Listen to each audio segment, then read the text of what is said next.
Assalamualaikum warahmatullahi wabarakatuh. Perkenalkan, saya Puspita Dewi Permatasari, mahasiswa mata kuliah Perekonomian Indonesia kelas MJ 413. Pada video UTS ini, saya akan membahas strategi kebijakan Indonesia menghindari middle income trap atau jebakan pendapatan menengah. Pertanyaan dalam UTS kali ini adalah, Indonesia harus menghindari terjadinya middle income trap.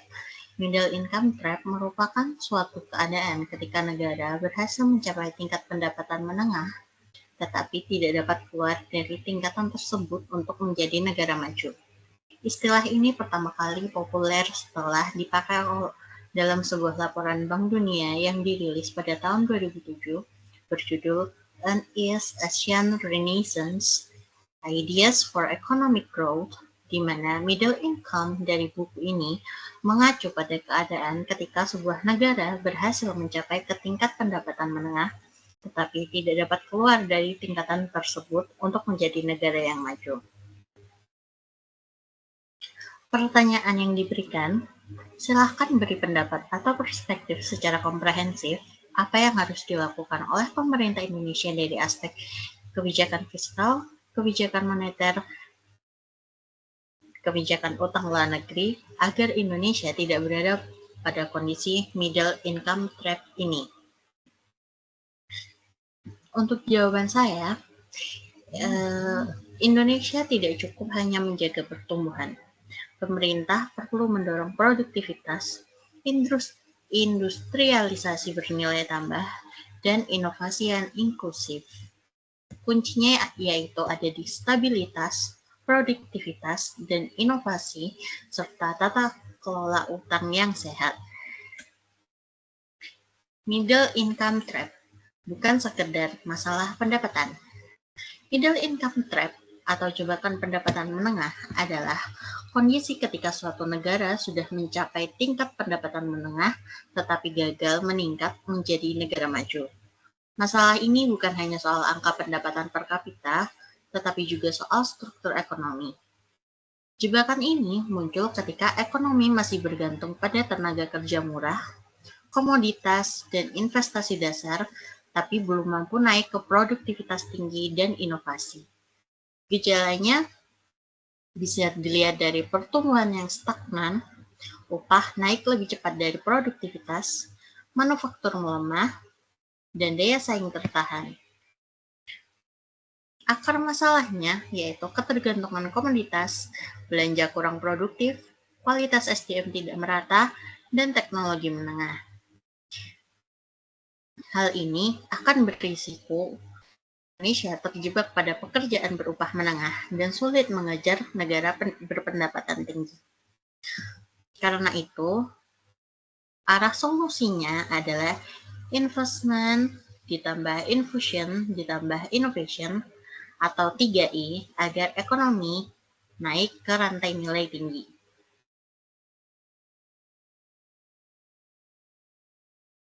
Mengapa Indonesia harus waspada? Mengapa sih Indonesia harus waspada? Indonesia itu perlu waspada karena Indonesia mempunyai modal yang besar, seperti pasar domestik yang luas, bonus demografi, sumber daya alam, dan posisi strategis. Namun, masih ada hambatan struktural yang harus diselesaikan. Pertama, kualitas SDM dan produktivitas belum merata. Kualitas pendidikan, kesehatan, dan keterampilannya belum merata. Kedua, struktur industri yang masih harus diperkuat agar tidak hanya bergantung pada komoditi mentah. Nilai tambah manufaktur dan teknologi tinggi masih perlu diperkuat. Ketiga, pembiayaan produktif. Pembiayaan produktif jangka panjang belum optimal untuk semua sektor. Keempat, ketahanan eksternal. Ketahanan eksternal Indonesia masih rentan terhadap gejolak harga komoditas, nilai tukar, dan kondisi global. Maka arah kebijakan Indonesia harus bergeser dari ekonomi berbasis komoditas menuju produktivitas, teknologi, dan inovasi. Untuk keluar dari middle income trap, World Bank menjelaskan strategi 3I, yaitu investment, inclusion, dan innovation. Investment berarti Indonesia tetap membutuhkan investasi besar pada infrastruktur, energi, konektivitas, kawasan industri, dan logistik. Indonesia juga membutuhkan inclusion, yaitu penyerapan teknologi, praktik bisnis modern, investasi asing berkualitas, serta integrasi ke rantai nilai global.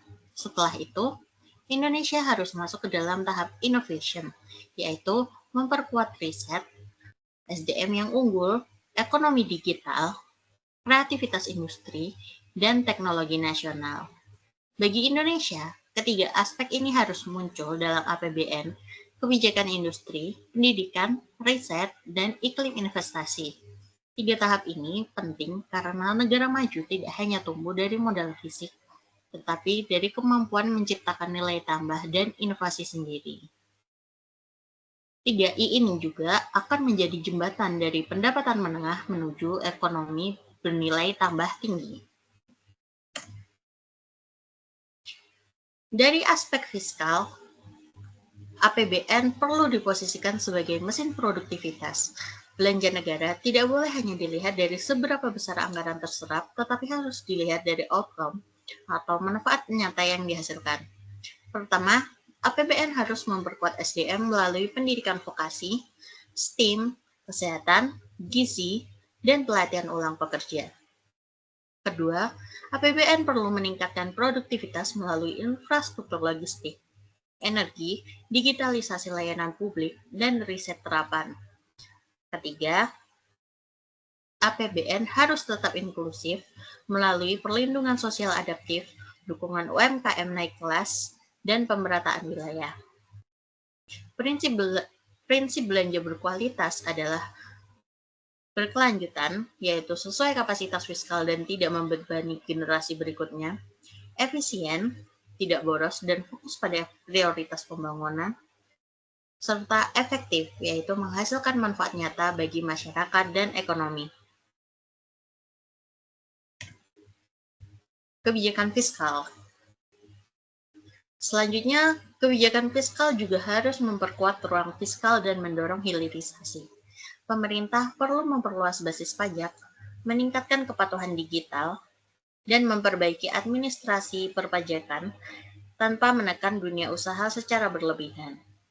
Intensif fiskal sebaiknya diberikan secara selektif, khususnya kepada investasi yang membawa teknologi, meningkatkan ekspor, dan menciptakan lapangan kerja berkualitas. Selain itu, belanja negara harus dievaluasi berbasis kinerja agar pemborosan dapat dikurangi. Hilirisasi juga menjadi penting karena Indonesia tidak boleh hanya menjual bahan mentah. Dengan hilirisasi, nilai tambah industri, transfer teknologi, dan rantai pasok lokal dapat diperkuat.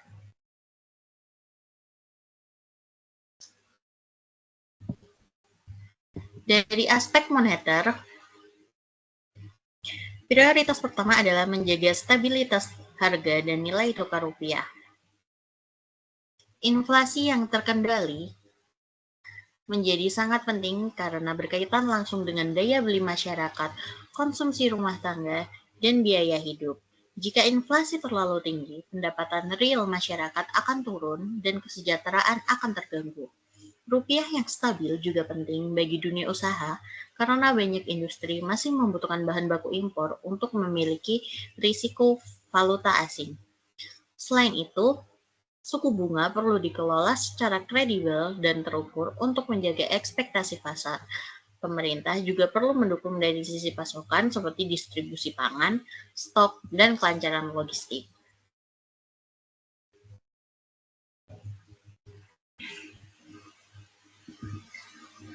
Namun, stabilitas moneter aja belum cukup.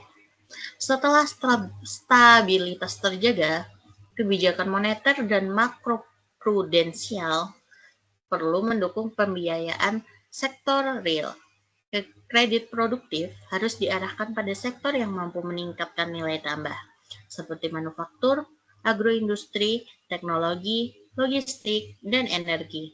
UMKM juga perlu naik kelas melalui akses pembiayaan, digitalisasi, sertifikasi, dan integrasi rantai pasok. Selain itu, pendalaman pasar keuangan penting agar tersedia pembiayaan jangka panjang untuk investasi. Sistem pembayaran digital yang cepat, murah, aman, dan inklusif juga dapat memperluas akses ekonomi masyarakat. Dengan begitu, stabilitas dapat berubah menjadi produktivitas. Dari aspek utang luar negeri, utang sebenarnya bukan sesuatu yang selalu buruk. Utang dapat membantu pembangunan apabila manfaatnya lebih besar daripada biaya dan risikonya. Namun, utang harus digunakan secara selektif. Prioritasnya adalah proyek produktif seperti infrastruktur, energi, pendidikan, teknologi, dan ekspor.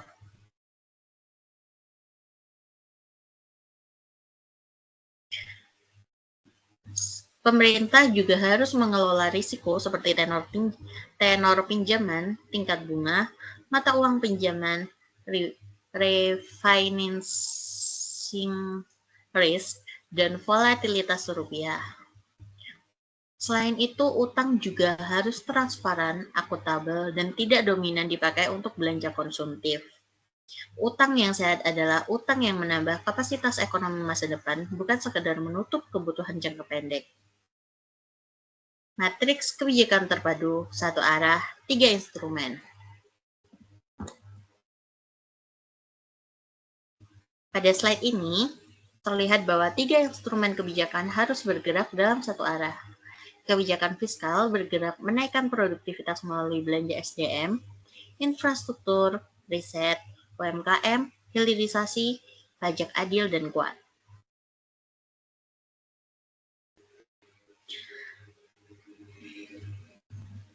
Kebijakan moneter menjaga inflasi rendah, rupiah stabil, kredit produktif, dan pendalaman pasar keuangan.